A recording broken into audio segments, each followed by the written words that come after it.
ဝိုင်းပြီးတော့ကြောကြတယ်ဟိုကမန်နေဂျာတော့ကြောပဲဖင်မြောင်ကြီး6သွားနေတာငါတော့လေ MNDA ရဲ့စနိုက်ပါအဲ့ကလေးကမီတာ4000လောက်အထိကိုပြစ်နိုင်တဲ့အနေအထားမျိုးရှိတယ်ပေါ့နော်မီတာ4000တချို့ဆိုမီတာ9000လောက်အထိပြစ်နိုင်တယ်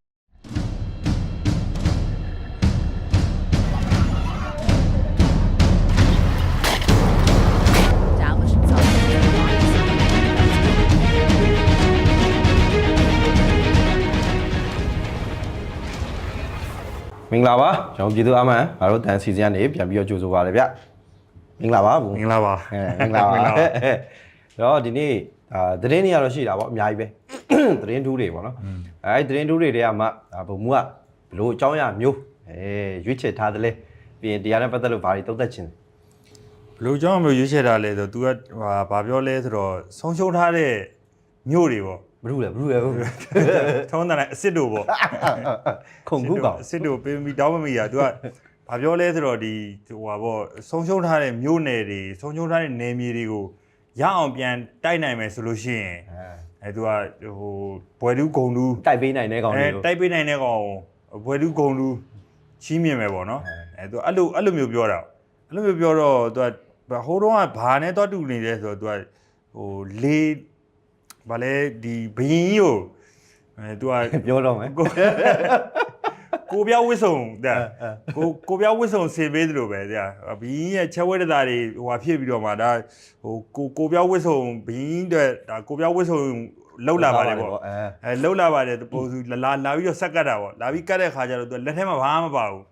မပါတော့သူကဒါဘင်းကမင်းတို့ကိုပြောင်းဝစ်စုံငါလည်းမမြင်ရပါလားဒါဖုံးကန်ဖုံးကန်နဲ့ဒါဖုံးကန်နဲ့တမာရီနဲ့ပြည့်စုံတဲ့လူဆိုရင်မြင်ရပါတယ်ဆိုတော့ဟာကောင်းလိုက်တာမင်းတို့ဝစ်စုံမင်းကဘာမှမပါဘူးဂျင်းထဲတာဘာမှမပါဘူးဘာမှမပါတော့ဟိုကအဲ့ဒါနဲ့အေးအဲ့ဒါဆိုပေးတန်းကွာမင်းတို့ဝစ်စုံဆိုပြီးတော့မှဘာမှမရှိဘူးဆိုတော့လေ तू သိတယ် तू ဖုံးကန်မရှိဘူးလို့ပြောခံမှလည်းကြောက်လို့ပြောခံရမှာဆိုလို့အဲ့ဒါနဲ့ तू ကကောက်ဝစ်တယ်ဝစ်လိုက်ပြီးတော့မှအကုန်လုံးချက်ဝစ်တာတွေချွတ်လိုက်ရတာပေါ့ချွတ်ပြီးတော့မှအဲ့ဒီလေဝစ်စုံဝစ်လိုက်တော့ဝစ်လစ်စလီကြီးဖြစ်နေတာဟုတ်အဲ့ဒါကြီးနဲ့ဆိုတော့ဒီအောက်ကကောင်တွေကထက်ပြီးမြောက်ပေးတယ်ဘင်းဒါတဲ့တာတိုင်းကလှည့်လဲမယ်ဆိုရင်ပို့ပြီးတော့မှတင့်တော်ပါတယ်ဗောဆိုအဲ့ဒါနဲ့အဲ့ဒါကြီးနဲ့သူကစင်မော်တက်ပြီးတော့မှသူတိုင်းကလှည့်လဲရောသူကတိုင်းသူပြည်သားပြည်သားတွေကိုလည်းသူကဘာပြောလဲဆိုတော့မင်းတို့ဘင်းဝစ်ထားတဲ့ဝစ်စုံကိုဒါမင်းတီလာတမာတိရှိတဲ့လူဆိုရင်မြင်နိုင်တယ်ဆိုတော့ဟိုကကောက်ပြီးတော့မှဥချကြတာဗောကြောကြတော့ဟာဘင်းရဒီဝစ်စုံနဲ့လိုက်ဖက်ပါတယ်ဆိုပြီးတော့မှသူကဝိုင်းပြီးတော့ကြောကြတာဟိုကမန်နေဂျာတော့ကြောပဲဖင်မြောင်ကြီး6သွားနေတာငါတော့အခုလဲအဲ့တိုင်းပဲ तू ကလေပြစ်တာပေါ့နော်လေပြစ်တာလေနဲ့ဘွဲတွေပေးမယ် तू ပေးတဲ့ဘွဲကလည်းညီလေးကအမှန်တကယ်ပြောရမယ်ဆိုရင်ဘာမှကိုတကယ်အည်ချင်းရှိလို့ရတဲ့ဟာမဟုတ်ဘူးကိုတို့ဒီသုံးသက်ချက်တွေမှာလည်းပါတယ်ဘာဘလို့ကြောင်းပေးတယ်ဆိုတော့အမပဲလို့ဝေသလိုတန်းစီပြီးတော့ဝေတဲ့ပုံစံမျိုးရောက်နေပြီအဲ့တော့ तू အောက်ကလူကြီးတိုက်လို့ခိုက်လို့မရှိတော့ဘဲနဲ့ဟိုဝယုံသုံးကားဖြစ်နေတဲ့ဟာကိုမင်းတို့ရလို့ရှိရင်ငါဟိုဟာဖြစ်ပေးမယ်မင်းတို့ယာရုလည်းတိုးပေးမယ်သူပြောအစင်တိုးပေးမယ်ယာရုတိုးပေးမယ်ဒီဘွယ်တုကုံလူဟိုချီးမြင့်မယ်ပေါ့နော်ချီးမြင့်မယ်ဆိုပြီးတော့မှဟိုဟာဖြစ်တာဒီတောင်ခမ်းလို့ပေါ့တောင်ခမ်းမှာဟိုဟာဖြစ်တော့ပြီးရင်နတ်တန်ဝင်းကတက်ကြကြီးတယောက်နဲ့စီကျူကြီးတယောက်နဲ့တူတယ်သူကတူရပွဲရတဲ့အကြောင်းကိုပြောထားတာမေးမြန်းထားတာပါညာလေးတွေ့တယ်ဟိုမှာဘောမတွေမေးထားတာပေါ့သူကညီလေးကဟိုတန်းကလေဝစ်စုံလို့ပဲတီလာတမာတိရှိတဲ့လူလည်းမရှိဘူးเนาะဝစ်စုံသွားတဲ့တကယ်မရှိဘူးအဲ့တော့ဒီဆုံးရှုံးသွားတဲ့နေမြေတွေကိုပြန်ပြီးတော့တိုက်ယူနိုင်တဲ့အရေးချင်းရှိတဲ့ကောင်လည်းမရှိဘူးအရေးချင်းရှိတဲ့ကောင်ရှိခဲ့ရင်တော့မှပဲထားအောင်အဲ့လောက်ထိပြောလို့ရှိရင်တို့ကအရင်နာဝါမှာဆိုလို့တရားငါတို့ခေါင်းမအရေးချင်းမရှိလို့ပြောတာလားအရေးချင်းရှိတဲ့ခေါင်းဆောင်ရှိတဲ့ထားအောင်ဘယ်မှာလဲနောက်လိုက်ဟုတ်တယ်ကားတီးလို့ပြောရရင်တော့မင်းအင်ဂျင်ဘယ်လောက်ကောင်းကောဘိန်းမှမရှိတယ်ဘလို့သွားလို့ရမှာဘိန်းရှိပါပြီတဲ့မင်းစီမထည့်နိုင်တာဘလို့သွားလို့ရမှာစီထည့်နိုင်ပါပြီမင်းစီရတိုင်းမရှိဘူးနောက်က drive လုပ်မဲ့ကောင်ကဟိုမဖြစ်တဲ့အတွက်ဘလို့မှဒီနေမြေတွေကိုပြန်ပြီးတော့တိုက်ဖို့ဆိုတာတူကောင်းတယောက်ကောင်းနဲ့ဟိုမြန်မာအသင်းထဲကိုရိုနယ်ဒိုဆင်းကန်လို့ဘလို့မှမရဘူးအကုန်လုံးဝရုံသုံးကားတွေဖြစ်ကုန်မှအပေးယူမမြဘူးအခုလက်ဒီတိုင်းပဲဒီခုဟိုဖြစ်တဲ့ပါစတွေနဲ့ရှေ့ကဒီ စစ်တိုက်တဲ့စစ်ဖို့ရှ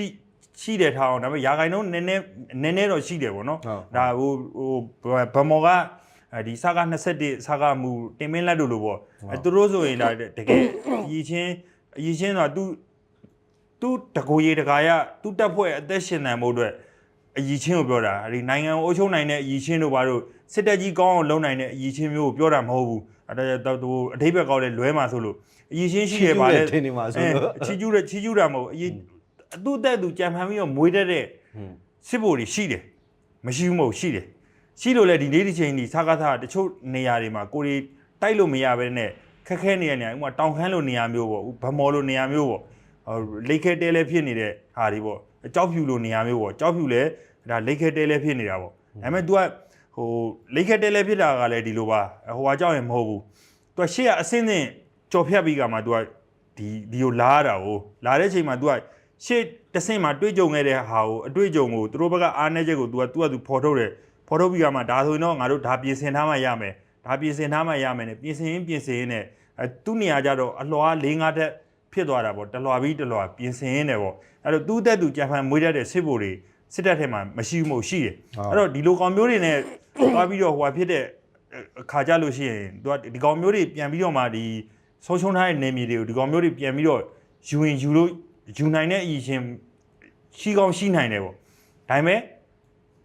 သူ့စီမှာပါမဲ့သူ့တက်နဲ့ဒီကောင်ကဘလောက်ပဲအရေးချင်းရှိဒီချိန်မှာလာပြီးဘရင်အောင်ကြော်ထင်တော်တာဆင်းပြီးတော့မှစကားစားမှာစစ်သူကြီးဝင်လုပ်ပြီးတော့မှဆုံးရှုံးသွားတဲ့လာရှိုးလာတိုက်လည်းပဲဘရင်အောင်တယောက်တည်းနဲ့တော့ဘလို့မှမရဘူးကျန်တဲ့အောက်ကလူပါမှာအဲ့တော့အောက်ခြေကလုံးဝစိတ်တက်ပြက်နေတယ်တကယ်အခက်ခဲကိုဘလို့မှရေမဆိုင်နိုင်တော့တဲ့အခြေအနေမျိုးရောက်နေတဲ့အခါမှာ तू ကဒီမလုံးပေးပြီးတော့မှဆွဲခေါ်တာကလေးလို့ပြောရရင်တော့အဘွားပေးမုံကျွေးမယ်ဆိုလို့ပေါ့လူကြီးကသူ့အတွက်တစ်ခုခုရအောင်လို့ဒီစာဆိုရင်ဖေလို့ခေါ်ရင်ဟိုဟာဖြစ်မယ်ဦးလို့ခေါ်လိုက်ဦးလို့ခေါ်ရင်မုံကျွေးမယ်ဆိုတော့ကလေးကဟိုဟာဖြစ်ရတာပေါ့သူလဲသူ့အတွက်မုံရမယ်ဆိုတော့အခုလဲဒီဟိုဟာလောက်နေဒါပေမဲ့ तू ကပေးမဲ့ဘွဲတစိမ့်တွေကဘာမှန်းဒီချက်ကားစားကောင်နေရသွားကြရင်ဘာမှန်းသူတို့အတွက်ထူးခြားမှုရှိသွားလဲဆိုတော့တာမန်လူတယောက်နဲ့ဘာမှမကွာဘူးပေါ့နော်အဲ့မင်းတီဟာသူရာရလို့သူရာရလို့ချစ်တဲ့မှာတကယ်ဟိုဖြစ်သွားတယ်ချမ်းသာသွားတဲ့လူဆိုတာမရှိပါဘူးနာမည်ရင်းလက်ညောင်းတာနာမည်ရင်းလက်ညောင်းတာခေါ်ရသတင်းမိုးရင်ဟိုကိုသတင်းမိုးရင်တော့ကိုနာမည်ကိုထဲអော်ရတာပို့ပြီးတော့ဟိုဖြစ်တာပေါ့တီဟာသူရာတင်အောင်မြင်းဦးတို့ဘာလို့လို့ရှစ်လုံးကြီးလို့ပေါ့သူကနာမည်သားအရှိကြီးပြောနေရတာသူတို့တက်ကဘာထူးခြားသွားလဲဆိုတော့ဘာမှမထူးခြားပဲနဲ့ဟိုတိမ်မြုပ်ပြောက်ွယ်သွားတဲ့လူတွေလည်းအများကြီးရှိပါတယ်သူကတလုံးနဲ့တစ်ခဲတည်းစုချီးမြှင့်ငွေရမယ်အခုနောက်ဆုံး average ဘယ်လောက်သတ်မှတ်ထားလဲတော့ဒါတော့ပြန်ပြီးတော့လေ့လာအောင်ပဲပေါ့အဲ့ဒီဟာရှိမယ်ပြီးရင်သူကလာစဉ်ဟိုလာတာထဲမှာတိုးသွားတာတောင်းကနန်းပါပဲတိန်းအောင်မရှိဘူးတောင်းကနန်းပဲတိုးသွားတဲ့ဟာနဲ့ဒီဟာပဲရှိမယ်ပေါ့ဒါပေမဲ့ तू ပြောလိုက်တဲ့ဟာကိုယုံစားပြီးတော့သွားပြီးတော့နှစ်တိုးကြိုးပြတ်သွားတိုက်ရင်တော့အရင်တော့မက်ဆီသူရမရခင်တော့မက်ဆီတော့အရင်ဆောင်တော့ပေါ့မက်ဆီတော့အရင်ရမှာပေါ့အဲ့တော့ဒီခါကလည်းဘလို့မှမဖြစ်နိုင်တဲ့အနေအထားမျိုးလို့မြင်လို့ရတာပေါ့ဟိုပြီးတော့သူတို့ပေးတဲ့စုတစိတ်ဆိုတာလည်းလောက်လာမရှိဘူးလေနော်ဒီစုတစိတ်ကိုမှတ်ပြီးတော့သွားလုပ်မယ်ဆိုရင်တော့ဟိုဒီဘက်ကတော့အတီကျုံးပါပဲဒါရင်တော့အတီကျုံးပါပဲပေါ့နော်ပြီးတော့ကိုအရင်သိဖို့လိုတယ်မင်းတို့ကောင်တွေပဲအဆင့်ရောက်နေပြီလဲဘယ်ရှင်နေဖြစ်နေပြီလဲဆိုတာတွေသိဖို့လိုတယ်ပေါ့နော်ပြီးတော့မင်းအောင်လိုင်းအနေနဲ့ဒီလိုကြီးထုတ်ပြောလိုက်ရပြီဆိုကနေကိုကမင်းတို့ရဲ့စစ်တပ်ကြီးကဘယ်လောက်ထိဖွဲ့စည်းဖို့ပြတ်နေသလဲဆိုတာမင်းတို့ကိုယ်တိုင်နားလည်ဖို့လိုတယ်ပေါ့နော်စစ်သားကွာစစ်တပ်ရဲအောင်ဒီလိုပုံစံမျိုးပြောနေရတာလားဆိုတော့အတွေ့မျိုးကိုယ့်ကိုစဉ်းစားနေတယ်ဆိုတော့မင်းတို့ရဲ့တာဝန်ဆိုပြီးတော့မင်းတို့ခံယူထားအရင်တော့ဆိုတအားပြောပါသေးအဲ့တော့စစ်သားပဲစစ်တပ်ရမှာပေါ့ဟောတေးမှမကြောက်ဘူးပါညာပြောကြဒါပေမဲ့အဲ့အခြေအနေမျိုးနဲ့ကိုမရတော့လို့အခုလိုမျိုးမက်လုံးပေးပေါ့နော်ဟိုပြောရရင်အပေါ်သားစီယုံမှုပုံစံမျိုးတွေနဲ့လုပ်ပြီးတော့စစ်တိုက်ခိုင်းနေရတဲ့ပုံစံမင်းတို့အဲ့ဒါတိုက်နိုင်အောင်လုပ်ရပြီဆိုရင်တော့ငါမင်းတို့ဘာပေးမယ်ပေါ့နော်အဲ့ဥစ္စာကိုမှတ်ပြီးလုပ်ရင်တော့မင်းတို့ဒါအဆုံးသက်လှမှာမဟုတ်ဘူးပေါ့နော်ပြီးတော့ဟိုသူ့အတွက်ကဒီအခြေအနေမှာအရေးကြီးလာတယ်ဘာလို့လဲဆိုတော့ဟိုသူကရွေးကောက်ပွဲလုပ်ဖို့သူအရေးကြီးနေတာရွေးကောက်ပွဲလုပ်ဖို့အရေးကြီးတယ်ဆိုတဲ့အတွက်ရွေးကောက်ပွဲလုပ်နိုင်အောင်ဒီနယ်မြေတွေပြန်ရမှာဖြစ်ဟုတ်တယ်ဒီနယ်မြေတွေပြန်ရဖို့အတွက်ကပြန်တိုက်နိုင်မဲ့စစ်သားတွေရှိဖို့လိုတယ်အဲ့တော့ပြန်တိုက်နိုင်မဲ့စစ်သားတွေမရှိတဲ့အခါအခုလိုမျိုးပေါက်လို့ပေးစားတွေရှောက်ပြောနေရတဲ့အနေအထားတွေဖြစ်သွားတာပေါ့နော်အဲ့တော့ကျတော့ဘယ်လိုပဲဖြစ်ဖြစ်သူမျှော်မှန်းနေတဲ့ဟာကလည်းဖြစ်လာဖို့ဆိုတာခဲရင်ပါတယ်ပေါ့နော်ပြီးတော့သူ့အောက်မှာရှိတဲ့စစ်သားတွေအနေနဲ့ကြည့်လိုက်ပေါ့နော်သူဘယ်လောက်ပဲမြောက်ပင့်ပြောဆိုပါစေလက်ရှိအခြေအနေမှန်ကိုသိနေတယ်ဆိုရင်တော့ဘလို့မှ အဆင်ပြေနေကြအကြောင်းမရှိဘူးပေါ့နော်ဒါကတော့ဒါမင်းအောင်လှိုင်ရဲ့ဒီနေ့အတွက်ဟာတစကားပေါ့ကျွန်တော်နောက်တစ်ခုကတော့ဒါကျွန်တော်ရွေးထားတဲ့ဟာလေးရှိတယ်အဲဒီအကြောင်းအရာကတော့ကျွန်တော်ဟိုကလောက်ပါညောင်ကျိုးညောင်ကျိုးတကယ်ကျိုးသွားပါတော့အဲ့ကနေမှဒါစစ်တုံးမန်းနေဆိုမနေဘူးညောင်ကျိုးရဲ့ကာသမားလေးတူရဲ့ရာဇဝဲပေါ့ဟုတ်တယ်တေဆုံးသွားတဲ့သူတွေဆိုရင်120လောက်ထိရှိတယ်ဆိုပြီးသိရတယ်အဲ့ထက်ကနေမှဒါပစဘွားနဲ့ပေါ့နော်ဒါလူသစ်စုခံရပြီးတော့ဒါညောင်ကျိုးတိုက်ပွဲကနေဒါအလင်းဝင်လာတဲ့ဒါပြည်သူဟိုစစ်မှုထမ်းဥတွေနဲ့အလင်းဝင်လာတဲ့ပစနန်းလင်းသူပေါ့နော်သူကာသမားဟုတ်ခုနပြောတော့သူပြောပြတဲ့ရာဇဝင်ပေါ့နော်အဲ့ဥစ္စာနဲ့ပတ်သက်လို့အင်တာဗျူးလေးလုပ်ထားတာရှိတယ်ဒါသတင်းဌာနတွေလည်းတင်ထားတယ်ပေါ့နော်အဲ့ထဲမှာနားထောင်လိုက်ရတဲ့အချိန်ကျတော့ဟာမင်းတို့စစ်တပ်အဲ့လိုဖြစ်နေသလားပြီးတော့ကျတော့ပါစတွေရဲ့အခြေအနေတွေဒါတွေကိုလည်းအများကြီးသိလိုက်ရတယ်အဲ့တော့ကျွန်တော်အဲ့ဒါလေးရွေးထားတယ်ပေါ့နော်ပထမဆုံးအားရပါရပြောချင်တာလေချောင်းအားရပါရကြီးကိုကျဲပြစ်တာပေါ့နော်မရှောင်းရင်လွတ်တယ်သူဒီထားကဘယ်လိုဖြစ်သွားလဲဆိုတော့သူတို့ကျဲတာတော့ဒါခေါ်တာပဲလေချောင်းပြစ်ကိုလည်းခေါ်တာပဲရုံးနေလည်းခေါ်တာပဲအမြောက်ပြစ်ကိုလည်းပေးတာပဲဒါပေမဲ့ကျဲခိုင်းပြီဆိုတဲ့မြေပုံညွန့်နေပေးတဲ့ခါကျတော့ပုံမှန်ဆိုရင်တော့ကိုမထိတဲ့နေရာကိုမရှိတဲ့နေရာမျိုးအရင်ပေးတာပဲပေါ့ဗျာဒါပေမဲ့အဲ့လိုမျိုးနေရာမှာဒါခုနလိုပါစတွေဖြစ်နေတော့ကြတော့သူကလက်လွတ်စပယ်ပေးပြတယ်ကျွန်တော်တော့အဲ့လိုပဲထင်တယ်ပေါ့နော်သူတို့အတွက်ဒီလူတွေရဲ့အသက်တွေကအဖိုးမတန်တာဖြစ်တဲ့အတွက်အဲ့နေရာကိုကြာသွားလို့ဒီလူတွေတည်သွားတယ်သူတို့ကဂူးမဆိုင်ဘူးဆိုပဲပုံစံမျိုးနဲ့ဒီလူတွေနဲ့ပါအကုန်လုံးတော်လိုင်းတက်ဖွဲ့တွေရောထွေးနေတဲ့အချိန်မှာအဲ့နေရာကိုကျဲခိုင်းပြတဲ့ပုံစံမျိုးလို့ယူဆလို့ရအဲ့တော့ပါစကိုသူတို့ကလုံးဝအတုံးချခံတက်လို့သဘောထားတယ်ပေါ့နော်ပြီးတော့ဟိုနေချောင်းပြစ်ကူတို့ drone တို့ဆိုတာလေအခုနောက်ပိုင်းသူပြောပုံရဆိုရင်သူတို့စီကလူကြီးရတယ်သူတို့ drone ကြောက်လို့သူကပတ်ပြေးနေရတယ်ပေါ့ပတ်ပြေးနေရတယ်ပြီးရင်သူပြောတဲ့ထဲမှာလည်းပါဒီ drone က error တက်ပြီးတော့ပေါ့နော်ဘုံသီးနဲ့ဟိုဟာဖြစ်တဲ့အချိန်မှာပြုတ်ကြရင်ပြည်သူတွေရဲ့နေအိမ်တွေပေါ်ပြုတ်ကြတယ်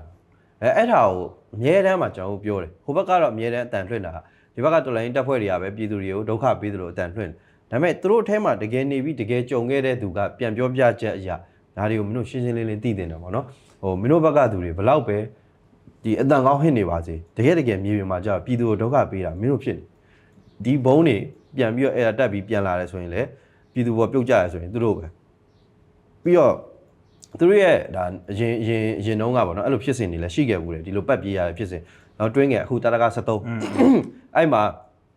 ဒီလိုပဲလေ့ကျင့်တာလုပ်တော့ပေါ့နော်တမတိုက်စစ်အတွက်လေ့ကျင့်ကြတဲ့အခါမှာ drone လေ့ကျင့်ပြန်တန်းတဲ့ဟာပါတော့အီနာကာတွေချိတ်တာအဲ့တုန်းကအီနာကာတွေချိတ်ပြီးတော့လေ့ကျင့်တာကိုဒီဟိုပါပေါ့နော်လူကြီးဆိုတဲ့ကောင်တွေကအဲ့ဟာကိုသူအခန့်သားကြီးစတီးတွေနဲ့ထိုင်ပြီးတော့လာကြည့်ကြတာပေါ့လေဘယ်ပြစ်မှတ်ကိုဘလို့ချမှာလဲဗာလဲပေါ့နော်တကယ်နဲ့လုံလဲလို့တော့ drone ကအချင်းချင်းတိုက်မိတယ်လေးပေါ်မှာနော်အဲ့လိုဖြစ်နေတာအချင်းချင်းတိုက်မိတယ်ပြီးရင် drone ပြန်ခေါ်တယ်ဘုံသီးပါလာတယ်ဘုံသီးကပြုံးမကြအောင်ပါလာတယ်အဲ့ချိန်မှာဒီလူကြီးတွေပါတွေထွက်ပြေးရပါရပါနော်အဲ့လိုမျိုးကိုလက်နက်ကိုကြောက်တဲ့ဖြစ်စဉ်တွေကရှေ့မှာနေရရှိတယ်ဟုတ်တယ်အခုလဲအဲ့လိုပုံစံမျိုးတွေသူတို့ဖြစ်တာရှိတယ်ပေါ့နော်ပြီးတော့ဝါဒဖြန့်တဲ့အကြောင်းဝါဒဖြန့်တာအခုထိတော့လုံနေတော့မယ်ပြီးရင်အဲ့ဥစ္စာအခုထိထိရောက်နေတော့မယ်ဗျဟိုဘယ်လိုပဲဖြစ်ဖြစ်သူတို့စီကိုရောက်သွားပြီဆိုရင်သူတို့ကဒီဘက်ကိုရန်သူလို့သဘောထားခိုင်းတာ哦အဲ့ကြပါစပဲဖြစ်ဖြစ်ဒီဘက်ကိုထောက်ခံနေတဲ့သူပဲဖြစ်ဖြစ်ပေါ့နော်အတွင်းထဲဒီစစ်တပ်အတွင်းထဲကိုရောက်သွားပြီဆိုရင်ကျွန်တော်တို့ဒီဘက်ကသလိုင်းတက်ဖွဲ့ကိုသူကရန်သူလို့သတ်မှတ်အဲ့ကြရန်သူစီကိုတနည်းနည်းနဲ့ကူးပြောင်းသွားမယ်ဆိုရင်ဒီတက်ဖွဲ့တွေဒီပါစတွေကိုပေါ့နော်အသက်တေဆုံးအောင်လုပ်ပစ်တယ်ရှင်းပစ်တယ်လက်စားဖြောက်ပစ်တယ်ဆိုတော့ဝါရမိုင်းကိုအခုထိရိုက်သွင်းနေတဲ့အချိန်မှာအခုထိလည်းသူကအောင်မြင်နေတော့မယ်အဲ့ဒါအကြောင်းမလို့ကြောက်လန့်ပြီးတော့ပေါ့နော်မလာရဲတဲ့သူတွေရှိသေးတယ်ဆိုပြီးတော့သိတယ်အဲ့ဟာကိုပြောချင်တာအခုလည်းသူလည်းပြောတယ်မဟုတ်ပါဘူးမမှန်ပါဘူးဒီဘက်ကတပ်ဖွဲ့တွေကဘလို့တော့ကောင်းမွန်ထားပါတယ်ဆိုတဲ့ပုံစံမျိုးအခုထိရှိသမျှဟာတွေအကုန်လုံးပေါ့နော်ဟိုဘယ်နေရာပဲပတ်စတွေဝင်လာဒါမျိုးအင်တာဗျူးတွေတောက်လျှောက်လုပ်ပေးနေက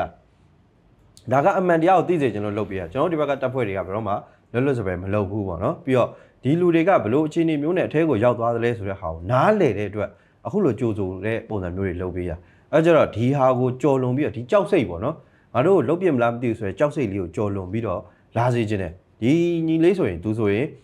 အချိန်ချင်းဆက်တွေ့တာနော်ဟုတ်တယ်သူပထမတစ်ခါဒါပြီးတော့သူတို့တင်တန်းဆင်းတဲ့အချိန်မှာတင်တန်းနောက်မှမပြီးဘူး3လလောက်တက်ရမယ်တင်တန်းကို2လတည်းနဲ့တင်တန်းဆင်းခိုင်းပြီးတော့သူ့ကိုမေးတယ်ညီလေးမိခင်တက်ကပါပါကျွန်တော်တက်ဆိုတာမြင်အောင်မြင်ဘူးပါဘူးချက်ချင်းကြီးဒါရှီတန်းစစ်စင်ကြီးကိုပို့တယ်ပို့ပြီးတော့တိုက်ခိုင်းတယ်အဲ့ချိန်မှာကိုပဲသူကဆက်သွယ်မှုတွေလုပ်တယ်ဒါပေမဲ့ထွက်ပြေးဖို့မလွယ်ဘူးမိုင်းတွေထောင်ထားတယ်ကင်းတွေချထားတယ်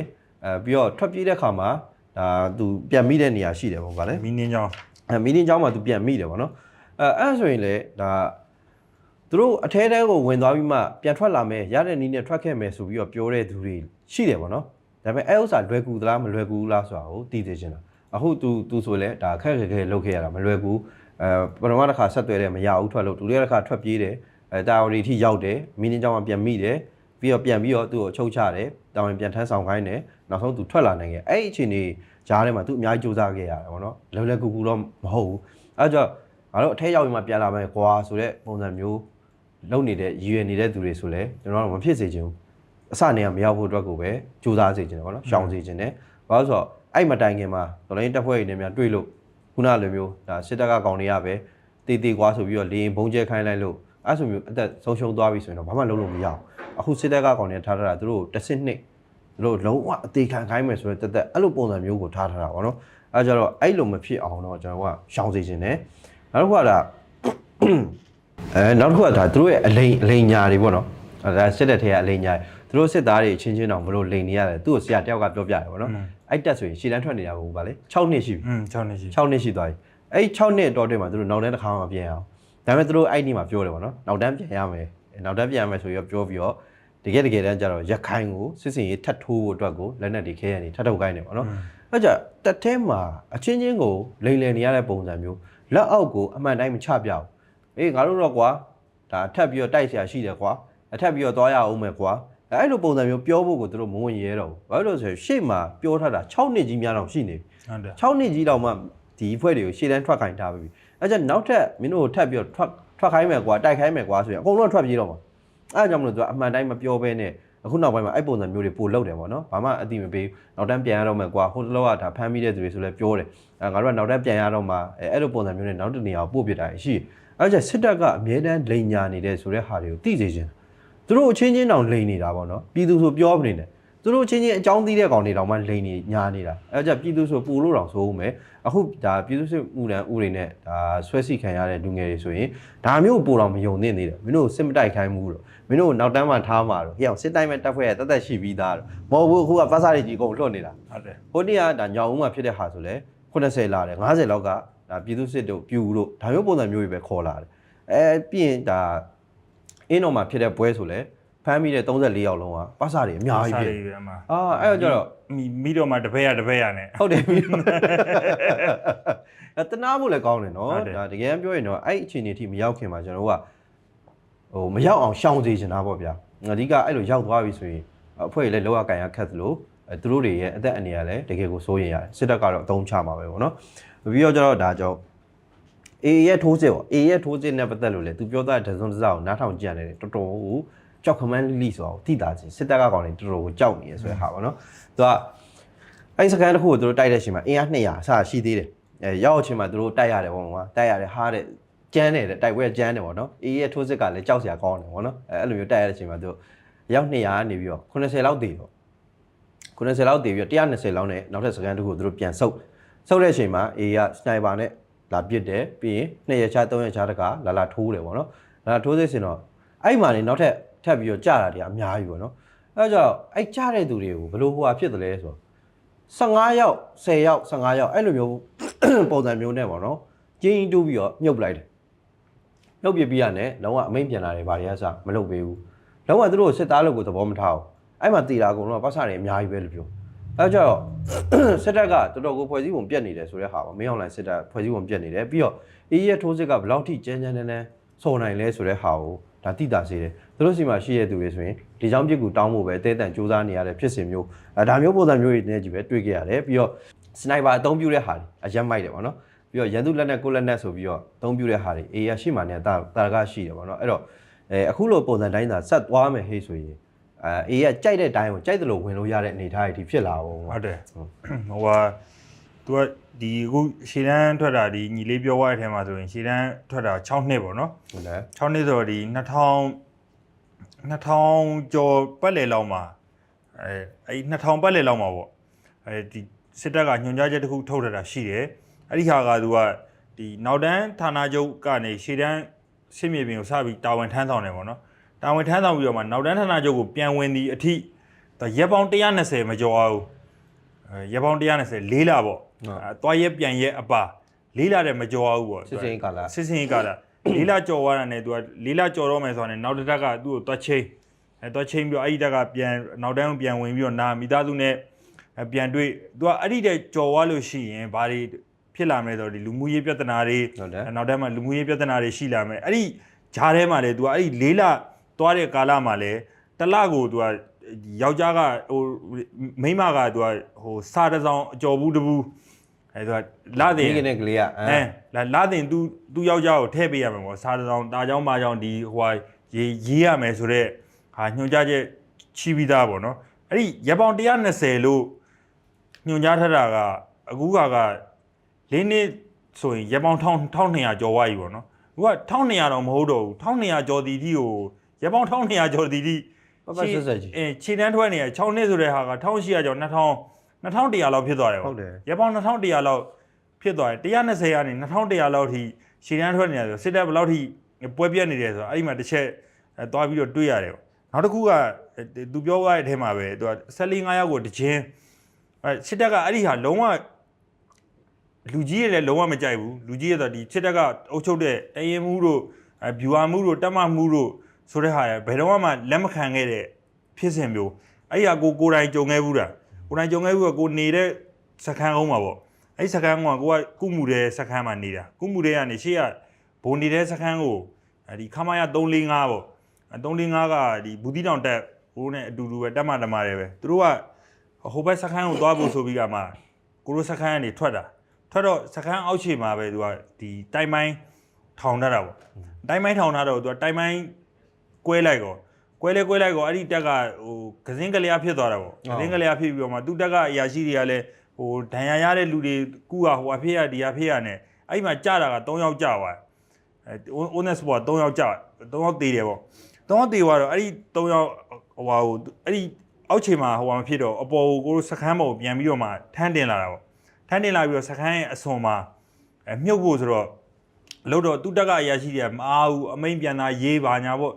ဟိုပြီးဟိုအထက်ဌာနကလည်းဘလို့ဖြစ်ကုန်တာလဲဘလူတွေထိကုန်လဲဘာလဲဆိုအကုန်မေးကြတာပေါ့ဆိုရှယ်တွေခက်ကုန်ဆိုရှယ်တွေခန့်တာအားနဲ့ကိုတို့ကအမေးမခံဘူးလေဟိုနေမီကန်စခန်းတက်ဆိုတော့အမေးမခံရတော့ကိုတို့ကသွားပြီးတော့ဝိုင်းကူလုတ်ပေးလိုက်တာပေါ့ကူလုတ်ပေးလိုက်တော့အဲ့ဒီမှာအဲ့ဒီ3ယောက်ကိုမြုပ်ဖို့ဆိုပြီးတော့မှကိုကမသိဘူးပေါ့နော်ငယ်လဲငယ်တော့3ယောက်ကိုမြုပ်ဖို့ဆိုပြီးတော့တခါတည်း3ယောက်ဆန့်နေကျင်းတချင်းတူးလိုက်တာပေါ့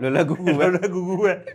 တယောက်တချင်းလေးပါလုံးနေတော့3ယောက်ဆန့်နေကျင်းတချင်းတူးလိုက်တဲ့အချိန်မှာအဲ့မှာစီနီယာကလာပြီးတော့မှတခါတည်းတင်ပေးတာပေါ့ဒါမျိုးကစစ်ရှုံးမှမြုပ်တာပေါ့စစ်ရှုံးမှဆိုတာလေအချိန်မရမှာပေါ့အချိန်မရပြီဆိုတော့စစ်ရှုံးပြီကြီးလေအေးစစ်လုံနိုင်တဲ့အနေအထားမျိုးမဟုတ်တယ်လေဒါစစ်ရှုံးတာပဲအချိန်မရတာပြေးနွားရင်းနဲ့ဟုတ်တယ်အချိန်မရတာတို့စစ်ရှုံးတာတို့ကြမှာလှုပ်တဲ့ကိစ္စပေါ့နော်ဒါမျိုးမလုပ်အောင်သူတယောက်ကိုတခြင်းတီးတန့်လှုပ်ရတယ်ပေါ့ဖြစ်နိုင်လို့ရှိရင်ဒီနီးသက်ရပြင်များလေးနဲ့ဟိုကွန်မီသွေးကလေးနဲ့ဟိုဟာလေးနာမည်လေးရေးပေါ့ဟိုညာအဲ့ဒီဟာလေးပေါ့အဲ့လိုလေးလှုပ်ပေးရတယ်ပေါ့တာနာလေးဖြစ်အောင်တခြားလှုပ်ရတယ်ဆိုအဲ့ကြမှာတယောက်တခြင်းပြန်ခွဲပြီးတော့မှတူးရတာမမရအဲ့တော့ तू ကဒီကိစ္စကဘယ်မှာဖြစ်ခဲ့ဘူးလဲဆိုလာရှိုးမှာတုန်းကလည်းလာရှိုးဒီဟိုဟာလောက်ကိုင်မဲ့တိုက်တုံးကဆိုလို့ရှိရင်လည်းအဲ့လိုမျိုးအချိန်မရတဲ့ခါကျတော့ဒီ MNDAA ရဲ့စနိုက်ပါအဲ့ကလေးကမီတာ4000လောက်အထိကိုပြစ်နိုင်တဲ့အနေအထားမျိုးရှိတယ်ပေါ့နော်မီတာ4000တချို့ဆိုမီတာ9000လောက်အထိပြစ်နိုင်တယ်အဲ့ဒီမှာဒီကိုလူကိုအေးစေးစေးမြုပ်ချိန်မရတော့တဲ့ချိန်ဒီမှာကျင်းအကြီးတစ်ခုဒါမှမဟုတ်လို့ရှိရင်တနေရာမှာတွေ့တဲ့ကြောက်တစ်ခုတည်းကိုချိုင်းတစ်ခုတည်းကိုထည့်ပြီးတာနဲ့အပေါ်ကနေမြေဖုံးရတဲ့ပုံစံမျိုးလုပ်ခဲ့ရတာတွေရှိတာပေါ့အဲ့တော့အခုကအချိန်မရတော့ဘူးဆစ်ရှုံးနေပြီဆိုတဲ့ဟာအဲ့ဒီမှာသွားပြီးတော့ပေါ်လွင်နေတယ်ပေါ့ပေါ်လွင်နေတယ်ပြီးဒီမှာကသူကအရင်တော့ကရန်ကုန်မှာဒီအာနာသိမ့်ပြီးကလေးကစားကား20ကိုထားထတာအာနာသိမ့်ကသားကလေးอ่ะပေါ့နော်စားကား20ကိုထားထတာကရန်ကုန်မြို့ပေါ်လုံညုံရေးအဖြစ်မင်းသားတွေပေါ့သိရမှာဟိုကာတဝီဝီနဲ့ဖေကုံတို့ကာတဝီဝီနဲ့ရှောက်လုံနေတဲ့ကောင်ကြီးအခုသူပြောတဲ့တက်ထဲမှာ98နှစ်တို့996တို့ပါလာပြီဆိုတော့ဒါစားကား20လဲအဲ့ဒီကိုထပ်ပြီးတော့အင်အားဖြည့်ထားပြီဆိုတော့အတွင်းထဲမှာဒီအေယာဝတီမြကူဒရာကြီးနဝဒေဒရာကြီးကိုကူပြီးွားတာနဲ့